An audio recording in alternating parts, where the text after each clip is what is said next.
La libertad de expresión es uno de los, ¿qué podemos decir? Uno de los más grandes privilegios que tenemos en nuestra cultura, que pensamos tener. Todos podemos decir lo que queramos y es una ofensa decirle a alguien que se calle.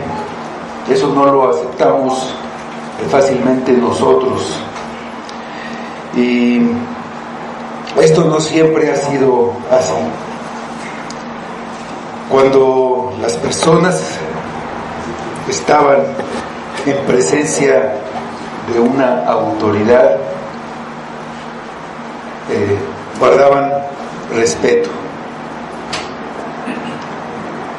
no interrumpían, no se salían, dejaban a la persona con la palabra en la boca, escuchaban, y cuando alguien como el rey decía cállate, la persona se callaba.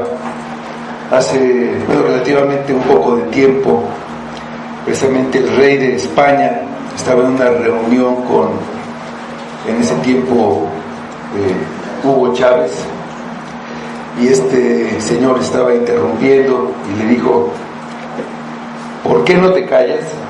Y se calló, ¿no? Porque era el rey. Pero esto no es frecuente, y vamos a ver un pasaje en donde el que manda callar tiene mucho más autoridad que cualquier rey. Vamos al Evangelio de Marcos, capítulo 1.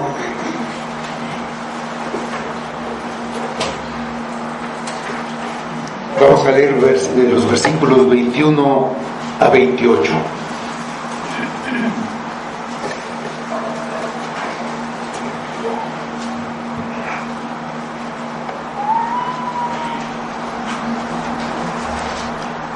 Dice: y entraron en Capernaum, y los días de reposo, entrando en la sinagoga, enseñaba, y se admiraban de su doctrina, porque les enseñaba como quien tiene autoridad y no como los escribas. Pero había en la sinagoga de ellos un hombre con espíritu inmundo, que dio voces diciendo: ¡ah! ¿Qué tienes con nosotros, Jesús Nazareno? ¿Has venido para destruirnos? Sé quién eres, el Santo de Dios. Pero Jesús le reprendió diciendo: cállate y sal de él. Y el espíritu inmundo, sacudiéndole con violencia y clamando a gran voz, salió de él. Y todos se asombraron, de tal manera que discutían entre sí diciendo: ¿qué es esto? ¿Qué nueva doctrina es esta, que con autoridad manda aún a los espíritus inmundos y le obedecen? Y muy pronto se difundió su fama por toda la provincia alrededor de Galilea. Vamos a orar. Señor, pues nuevamente te damos gracias por tu palabra, y te pedimos que en ella podamos entender esa doctrina, esa nueva doctrina con autoridad que todos deben obedecer. Te pedimos que haya en nosotros esa humildad de ver quién es el que está hablando, quién es el que dice las cosas, hacernos humildes, reconocer que tiene derecho de exhortarnos, de mandar, y que obedezcamos su mandato de arrepentirnos y creer. Ayúdanos, Padre, te pedimos tu presencia por medio de tu Espíritu entre nosotros, que obres en nosotros, Señor. Pedimos todo para tu gloria y lo pedimos por Cristo. Amén.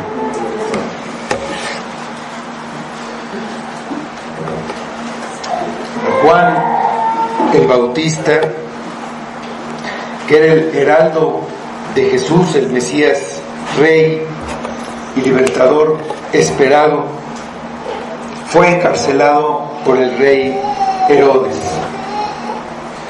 Entonces Jesús, que no deseaba un enfrentamiento prematuro con las autoridades religiosas ni con los fariseos, regresó a la región de Galilea, que era donde él vivía en la ciudad de Nazaret. Regresó de donde desde ahí había salido para encontrarse con Juan el Bautista. Ahí, en Galilea, predicaba el Evangelio del reino de Dios, diciendo: el tiempo se ha acercado, se ha cumplido, y el reino de Dios se ha acercado. Arrepentíos y creed en el Evangelio.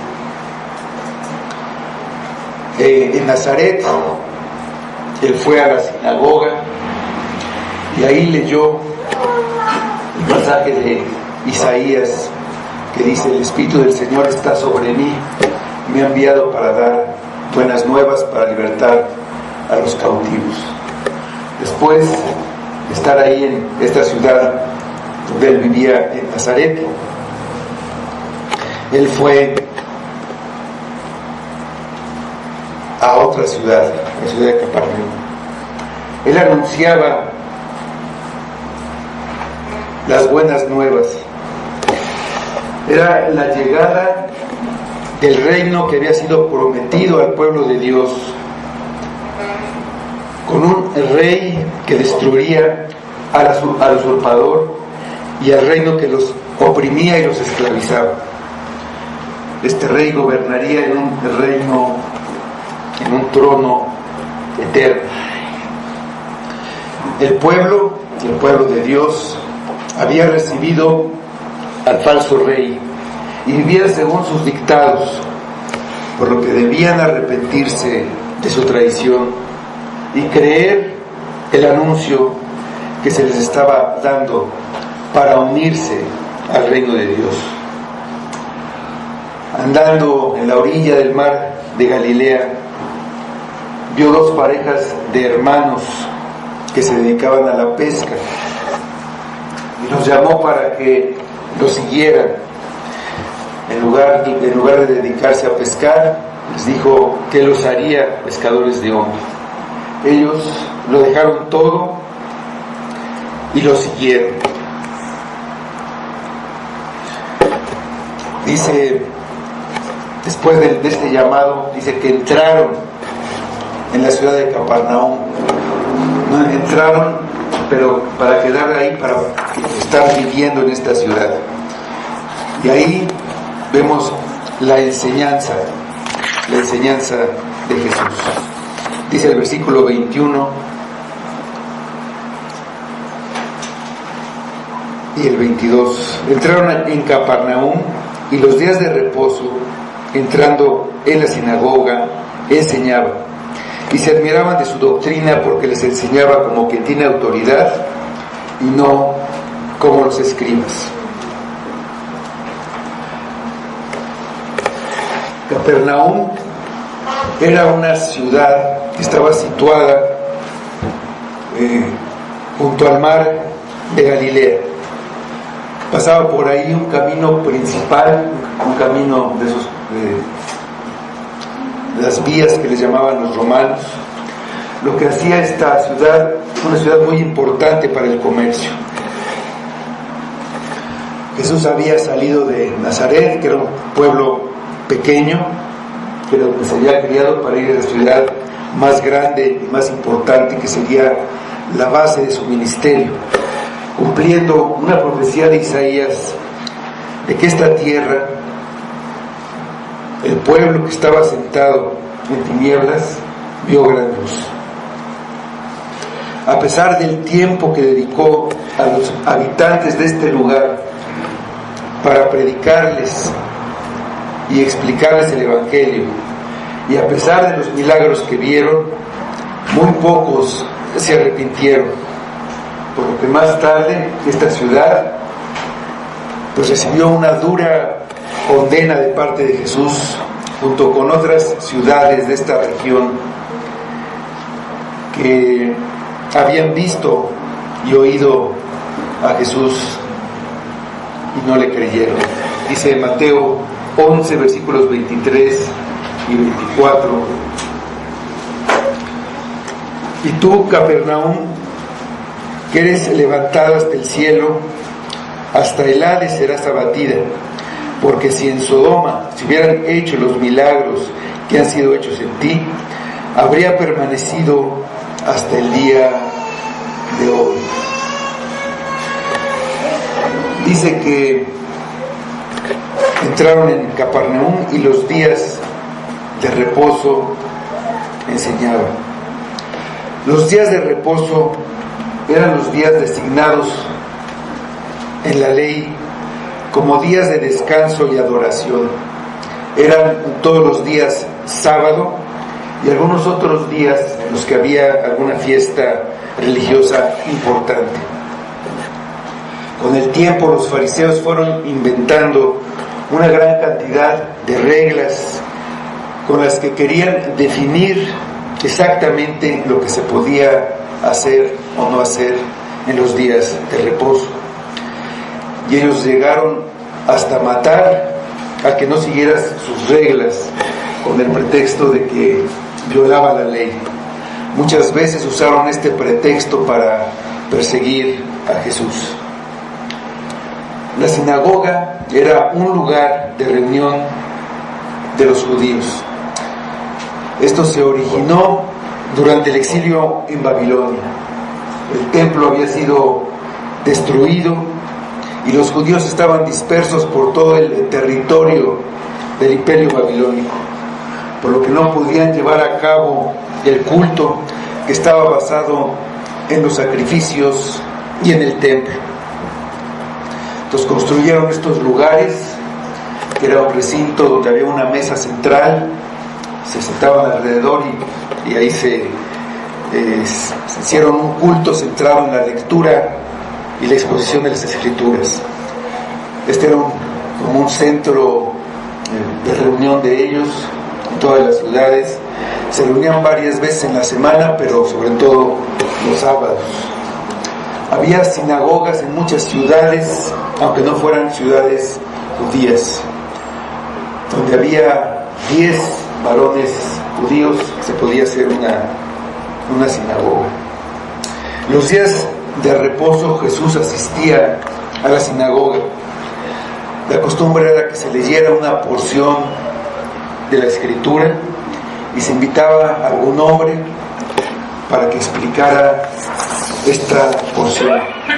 Frecuentemente se invitaba a un maestro, o como decían ellos, al rabino, y Jesús enseñaba, vemos aquí, cada día de reposo. La enseñanza era una parte muy importante del ministerio de Jesús.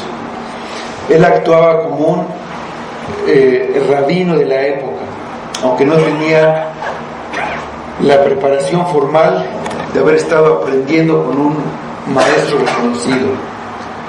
Sus discípulos, la gente en general y hasta los líderes religiosos lo reconocían como un rabino y le llamaban maestro. Y esto se debía a que él se dedicaba más que otra cosa a enseñar, y frecuentemente lo hacía en las sinagogas. Y aquí vemos una parte esencial de su ministerio, de los 3 oficios que tenía como profeta, que profeta no es solamente predecir, sino hablar la palabra, enseñar. Él tenía autoridad como maestro. El medio que tenemos para la salvación son las Escrituras. La estrategia de Satanás es hacer que la gente no preste atención a las Escrituras, o que quede confundida y no las entienda, para que no les sirvan para la salvación. Esto era lo que estaba pasando entre los judíos. Se le daba mucha importancia a los detalles y a las reglas. y se pasaba por alto el sentido que realmente tenían. Por lo que Cristo se puso a enseñar como un maestro para hacer buen uso de las Escrituras que ya tenían para librar por medio de ellas a las personas del yugo de Satanás. Podemos tener las Escrituras, pero si no las entendemos a la luz de Cristo, no nos sirven ni para la salvación ni para nada. Y se admiraban de su doctrina. Los asistentes habían escuchado muchas veces a distintos maestros y lo que oyeron decir a Jesús les llamó la atención, los dejó sorprendidos. Era algo totalmente nuevo para ellos. Lo que oían no era algo que no habían escuchado antes, pues lo que siempre oían eran las Escrituras. Lo que decía explicaba el verdadero sentido que tenían, y la forma en que lo decía era totalmente diferente a lo que enseñaban los rabinos, que tomaban como fuente de autoridad lo que decían otros maestros y rabinos. La autoridad de Jesús no era la autoridad de alguien que viene por tener una investidura, por tener un título de maestro, por haber estudiado con el afamado maestro Gamaliel, por ejemplo. Su autoridad tampoco venía por estar investido de una corona, un manto y un cetro de rey. Él hablaba con autoridad propia. No tenía que apoyarse en lo que había dicho alguien más. Hablaba con la autoridad de Dios. Lo que enseñaba y lo que hacía causaron asombro, sorpresa y también temor.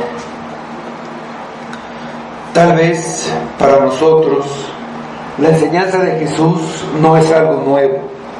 Ya lo hemos oído antes, ya no nos sorprende. Lo damos por hecho. Estamos acostumbrados y no tiene ningún impacto en nuestras vidas. No tiene autoridad y no nos arrepentimos. Seguimos viviendo por las cosas de este mundo y pensamos que asistir a nuestra sinagoga, donde se lee y se estudia la palabra, es suficiente, que con eso le estamos dando al que decimos que es nuestro rey lo que él quiere, que ya cumplimos con él. Los escribas querían aparentar que cumplían escrupulosamente cada detalle de la ley, pero ellos eran hombres, tenían fallas, y al querer ocultarlas quedaban como hipócritas. Ningún hombre puede ser perfecto, y la gente lo sabía, pero Jesús enseñaba con su autoridad.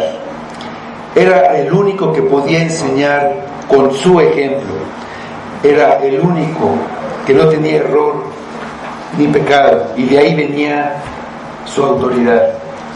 Los escribas se oponían a la enseñanza de Jesús porque manifestaba y exponía los errores que ellos tenían y su hipocresía, y porque amenazaba sus privilegios y su vida cómoda.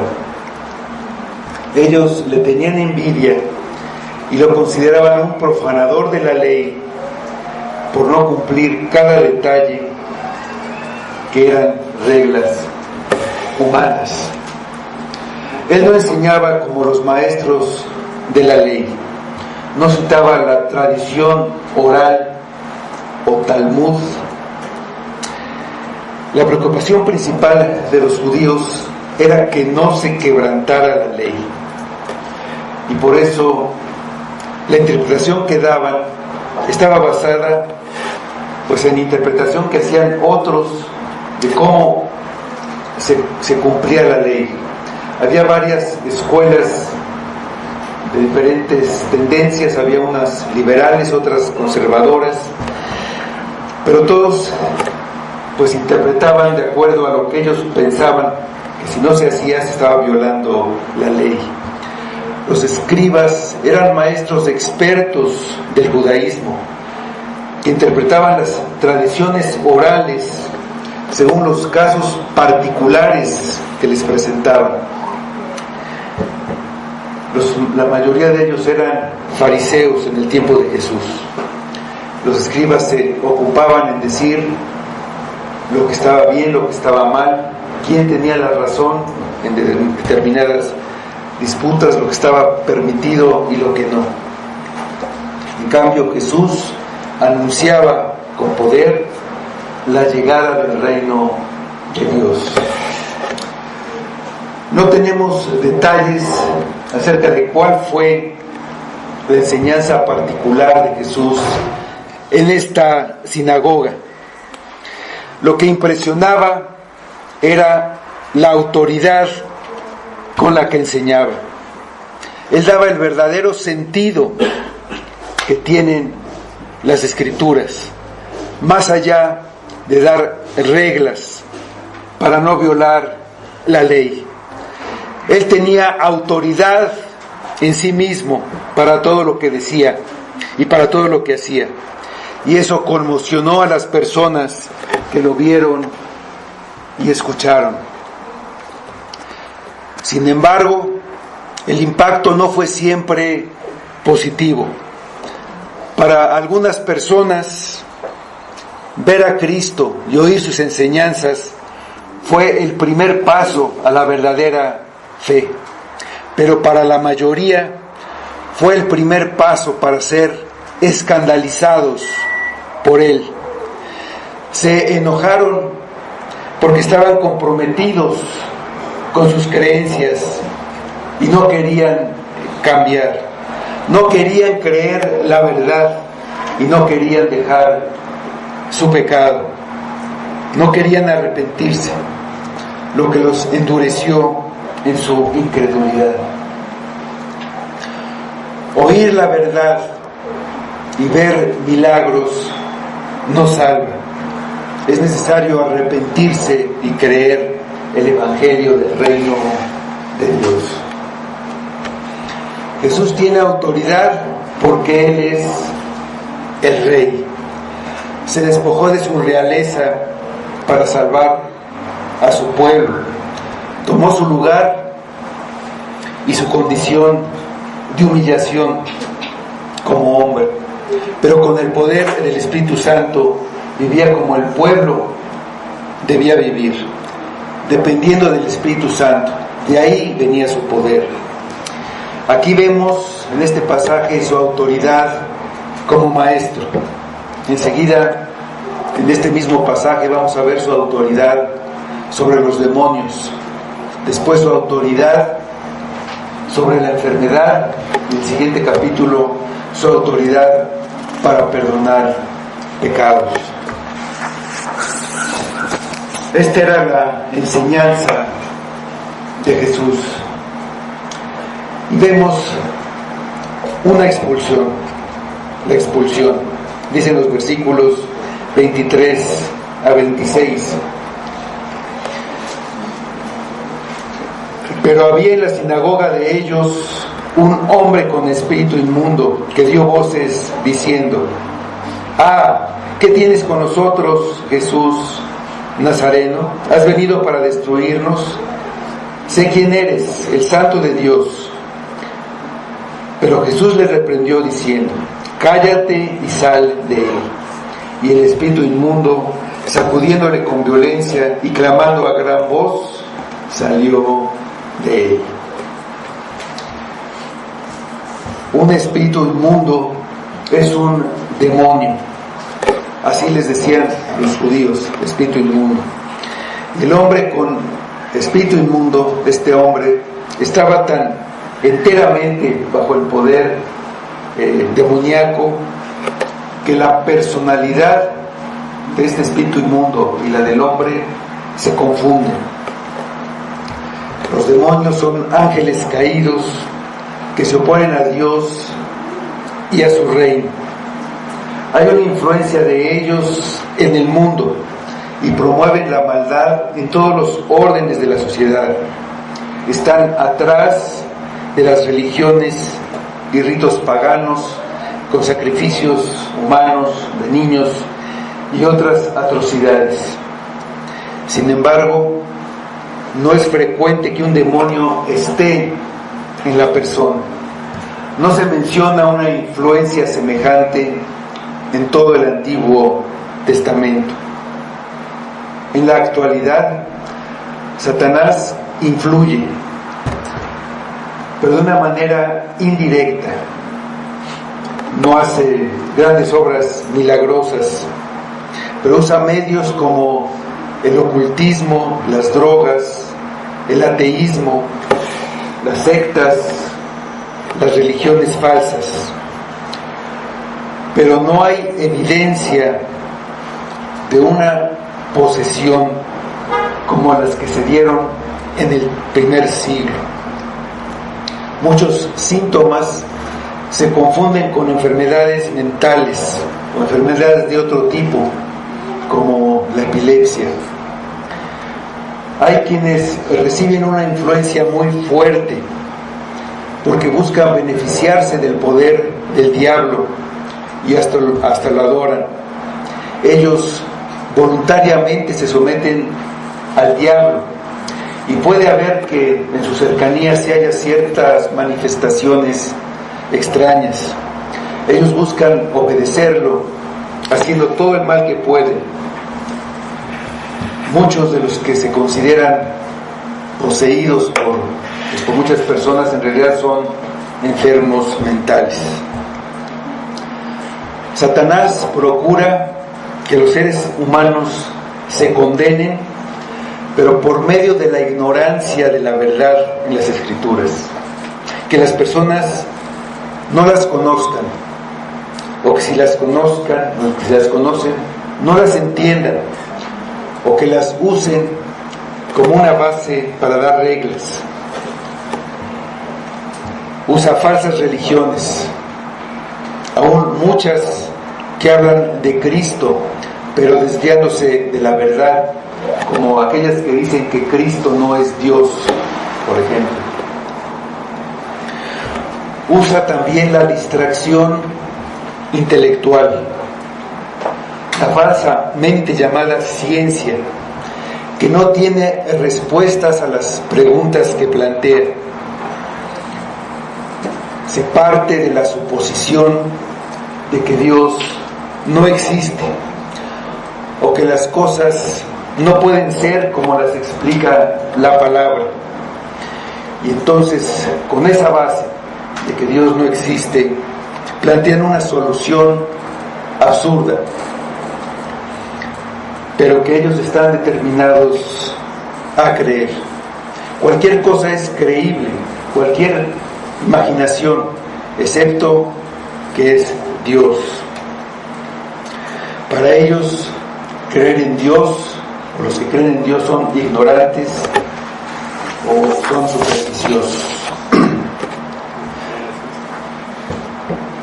Satanás usa la influencia que tiene para mantener a las personas bajo la esclavitud del pecado y la maldad, ofreciendo el deleite del placer y promoviendo en su forma de gobernar el mundo por medio de valores materialistas y la satisfacción de los instintos más bajos, el deseo de poseer bienes, acumular bienes pues sin sentido, promoviendo el egoísmo personal también de la sociedad.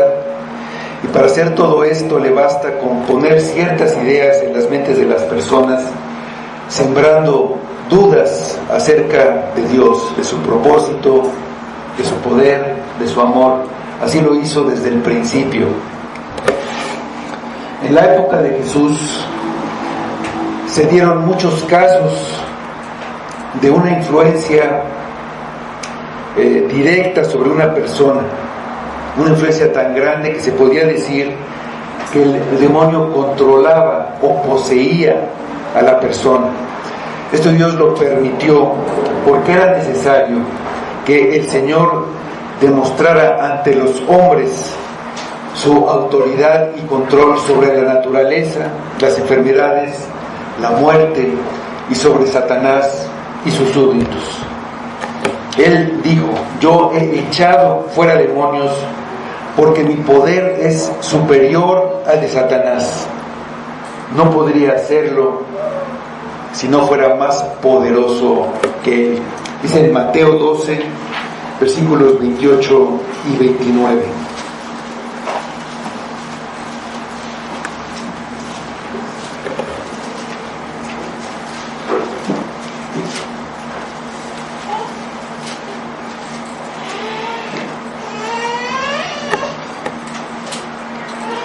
Pero si yo, por el Espíritu de Dios, echo fuera los demonios, ciertamente ha llegado a vosotros el reino de Dios. Porque ¿cómo puede alguno entrar en la casa del hombre fuerte y saquear sus bienes si primero no le ata? Y entonces podrá saquear su casa. Los judíos de la época de Jesús fueron testigos de estas posesiones, pero ellos no podían hacer nada para contrarrestarlas. Por eso las expulsiones que hizo Jesús fueron consideradas como milagrosas. Los apóstoles recibieron autoridad de Jesús para expulsar demonios, pero solo ellos, para confirmar que el mensaje que estaban dando estaba respaldado por la autoridad de Cristo. Una vez que se completó el mensaje que se tenía que dar, cesaron las señales que los acompañaban. Esta autenticación era necesaria por la gran cantidad de falsos maestros que se levantaron. Vamos a leer Hebreos 2, versículos 3 y 4.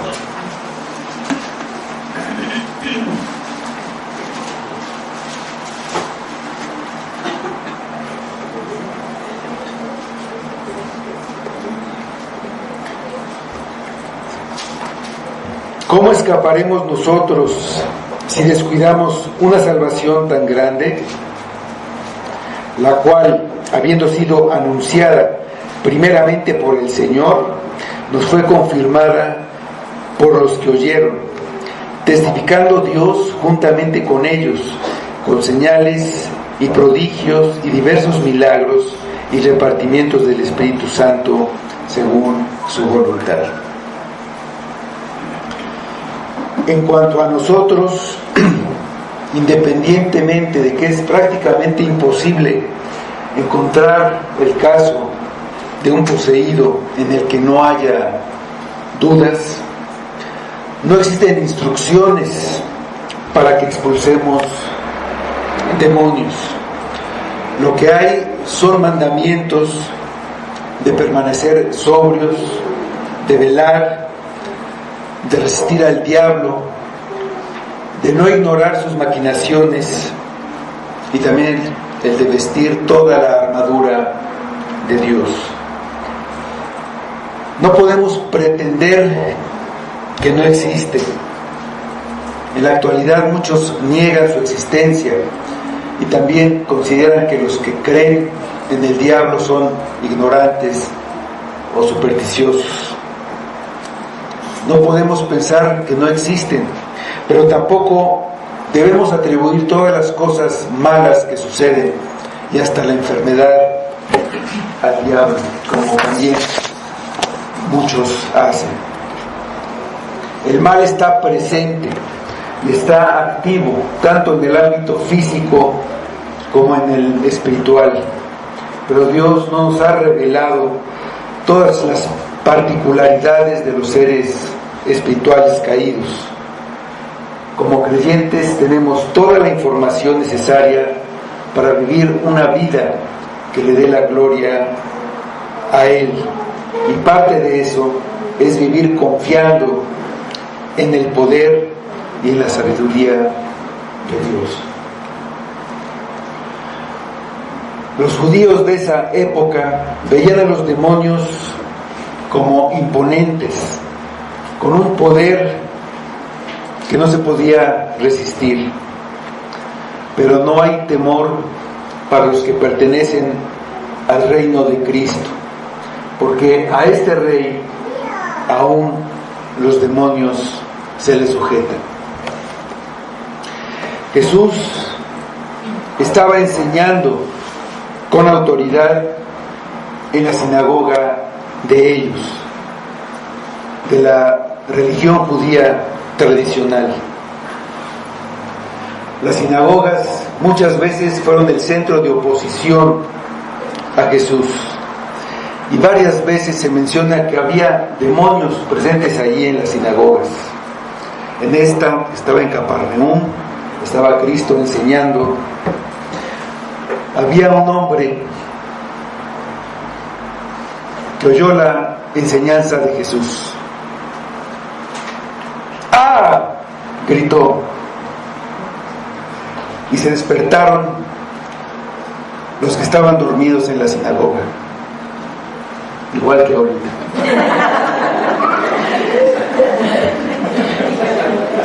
Y reaccionó gritando al oír la enseñanza de Jesús. El demonio que lo controlaba estaba aterrorizado, y usando la boca y la voluntad del hombre, reaccionó como si los dos fueran uno solo. Y aquí vemos que Jesús nunca se dirige al hombre, siempre lo hace con el espíritu inmundo. El demonio sabía que no podía mantenerse oculto. Aunque era un espíritu, Jesús lo podía ver oculto ahí en el hombre, aunque ninguno de los que estaba ahí se hubiera dado cuenta. El hombre, hasta antes de ese momento, aparentemente estaba tranquilo. Si no hubiera sido así, seguramente pues lo hubieran retirado antes. Quizá no era la primera vez que ese hombre estaba ahí. Él no iba a ser instruido por la palabra, pero al parecer al demonio no le molesta la enseñanza habitual que se daba en la sinagoga. El diablo estará contento cuando la gente acuda a un lugar religioso en donde se enseñan opiniones y mandatos de hombres. Está contento con que la gente crea una religión falsa. La enseñanza de Jesús hizo que el demonio reconociera quién era el que estaba frente a él y que tuviera temor de la autoridad de Cristo para juzgarlo a él y a todos los demonios. Los demonios saben cuál será su fin. Los demonios gadarenos le dijeron a Jesús: ¿qué tienes con nosotros, Jesús, Hijo de Dios? ¿Has venido acá para atormentarnos antes de tiempo? En el libro de Apocalipsis se describe un lago de fuego y azufre en donde será lanzado el diablo y será atormentado día y noche por los siglos de los siglos. Ellos saben su fin, pero su preocupación era que los últimos tiempos todavía no habían llegado y Jesús podía destruirlos antes de ese tiempo. La triste condición de los demonios es que ellos siempre van a ser demonios. El hombre puede dejar de ser un hijo de Adán para convertirse en un hijo de Dios, entrando en el reino, arrepintiéndose y creyendo el Evangelio por la redención que Cristo hizo por él. El primer paso es oír la enseñanza de Cristo y recibirla con la autoridad que tiene. Los demonios no tienen la posibilidad de cambiar su situación. Ellos no van a ser redimidos. Ellos cayeron igual que el hombre, pero Cristo no murió por ellos. Cristo vino a salvar al hombre, a los que serían hechos sus hermanos. Vamos a leer Hebreos 2, 16 y 17.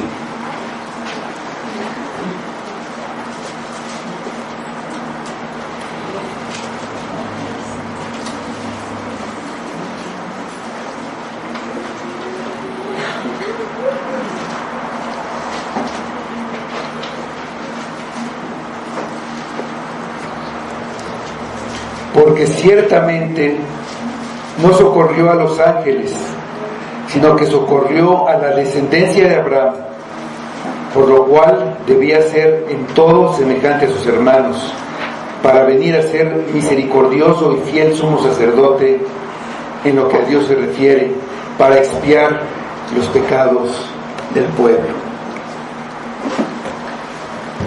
El demonio tuvo ojos para ver lo que ninguno de los presentes en la sinagoga pudo ver. Los demás estaban asombrados por la enseñanza, pero el demonio se aterrorizó porque vio al Santo de Dios. Primero le llamó Jesús Nazareno, que era el nombre con el que comúnmente se le conocía, y también Jesús mismo se decía Jesús Nazareno.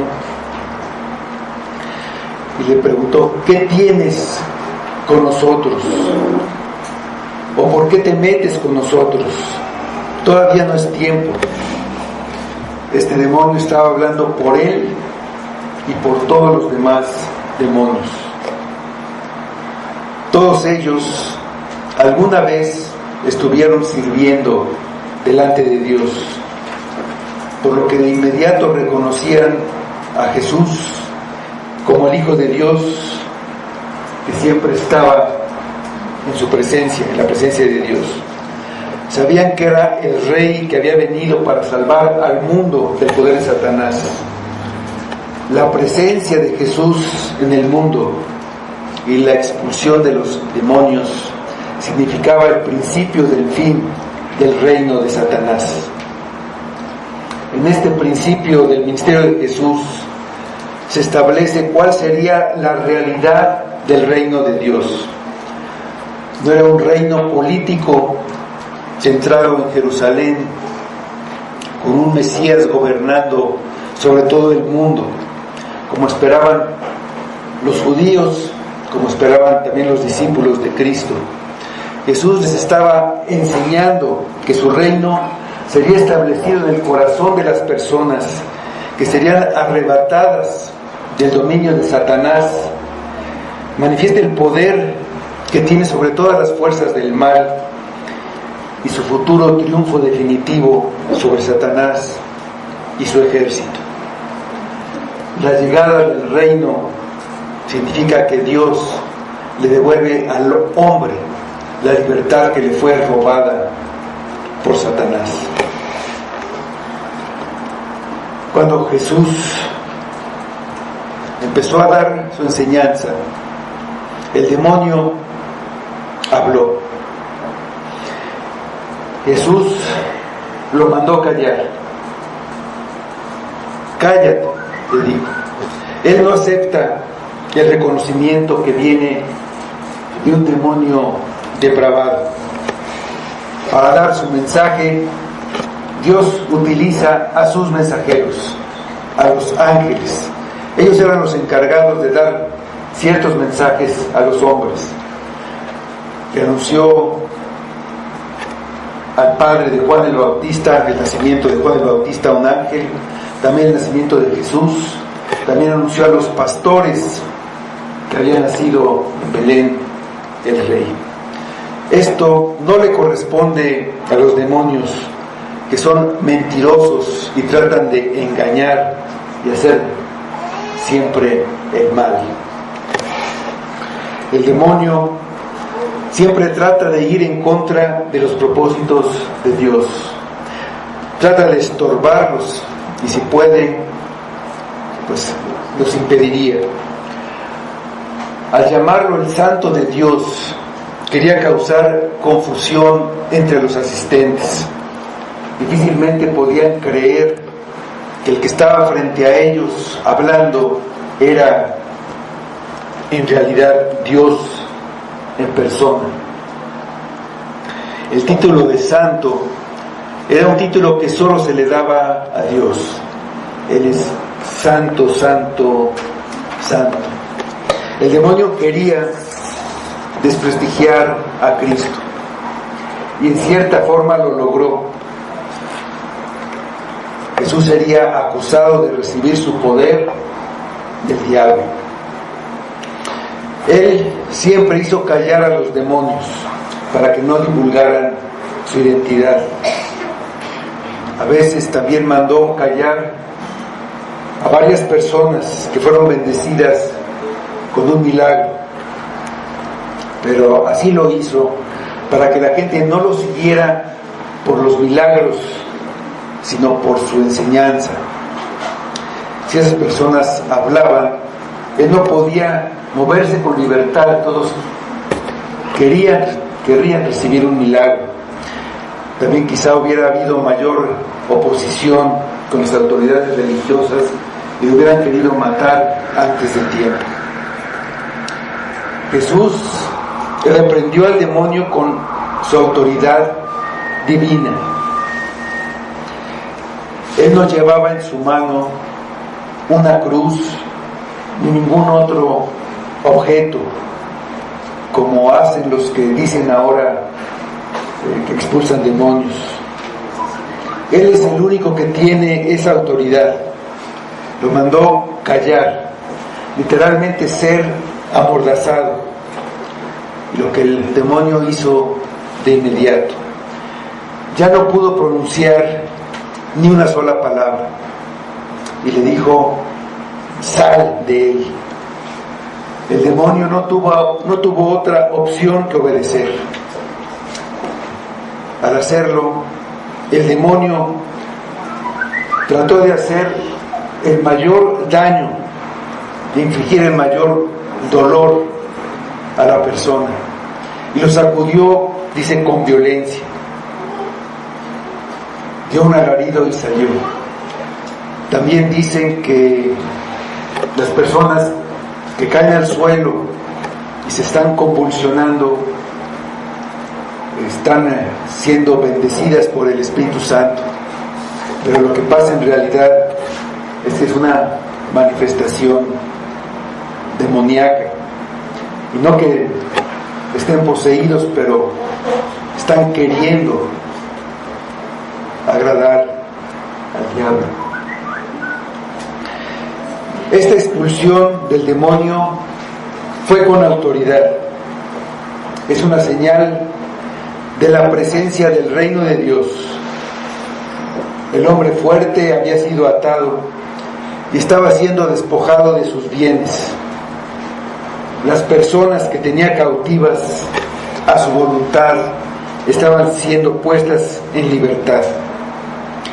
Esta liberación era una parte muy importante del propósito por el que Jesús había venido. Él vino para deshacer las obras del diablo, dice 1 Juan 3:8. Después de esto, el demonio salió y hubo una reacción. Veamos esta reacción. Los versículos 27 y 28. Y todos se asombraron de tal manera que discutían entre sí diciendo: ¿qué es esto? ¿Qué nueva doctrina es esta que con autoridad manda aún a los espíritus inmundos y le obedecen? Y muy pronto se difundió su fama por toda la provincia alrededor de Galilea. Al final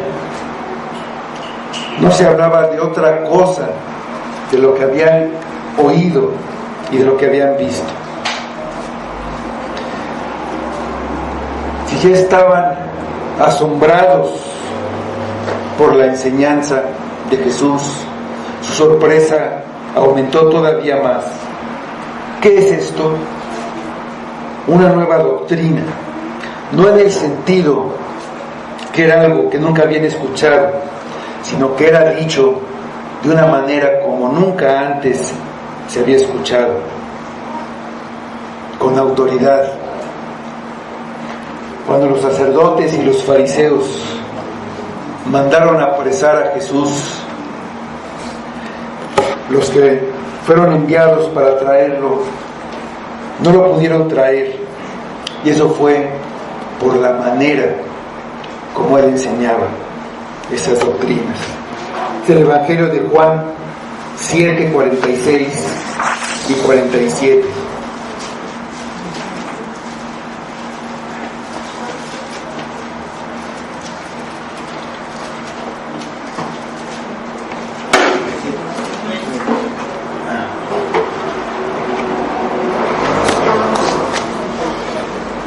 Los alguaciles vinieron a los principales sacerdotes y a los fariseos, y estos les dijeron: ¿por qué no le habéis traído?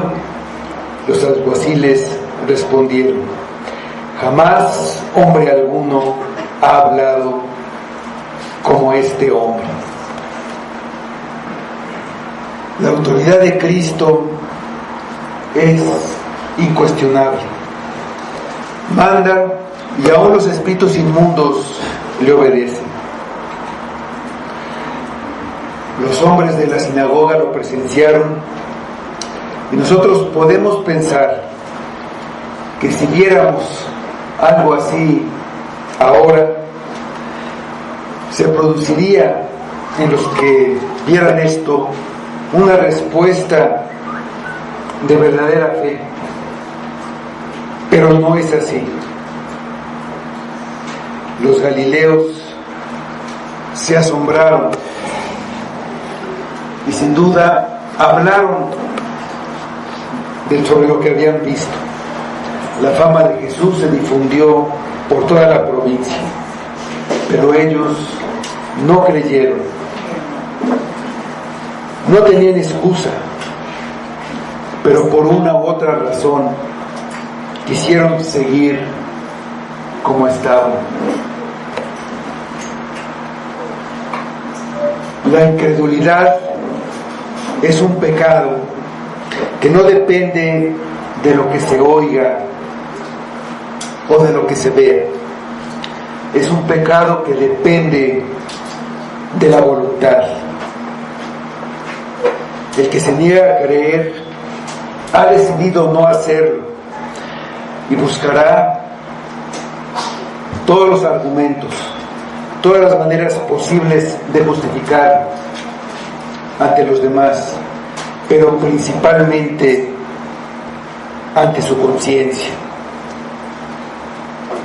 Él sabe cuál será su fin. Tú sabes cuál será tu fin si no te arrepientes de tus pecados. Y la incredulidad es un pecado muy grande, porque le estás diciendo al rey que no crees lo que dice. Le estás diciendo que es un mentiroso, que tú sabes lo que es mejor para ti, y eso es obedecer al diablo y no al que viene a liberarte de él. Los de la sinagoga se asombraron por un momento. La autoridad les impactó, pero no aceptaron la autoridad. No la aceptaron con la fe que salva, arrepintiéndose de sus pecados y confiando solamente en aquel que estaba frente a ellos, enseñándoles, explicándoles no confiaron en Él. Quizá tú no confías en la enseñanza de Cristo. Confías en tus sentidos, confías en tu sabiduría, en las leyes que tú mismo te has puesto para vivir con ellas. No quieres la autoridad de Cristo. Lo que vas a tener es la autoridad del diablo. No hay otra. La tuya está sujeta a la del diablo. Él es tu maestro. Él es el que dicta los principios en los que vive el mundo. Si el asombro que tuvieron, el entusiasmo inicial no le serviría de nada, su respuesta no era mejor que el terror de los demonios, y su destino final será el mismo. ¿Has recibido a Cristo como la autoridad de tu vida? Hasta los espíritus inmundos le obedecen. ¿Eres aún más inmundo? ¿Por qué no confías en Cristo? ¿Por qué no te quieres arrepentir? Muy pronto la fama de Cristo se difundió por toda Galilea y después a todo el mundo. A la gente le gusta estar siempre cerca de los que tienen autoridad y poder, porque esperan recibir algún beneficio. Esa fama ha llegado hasta ti, pero necesitas recibir no solo su fama, sino su autoridad. Vamos ahora.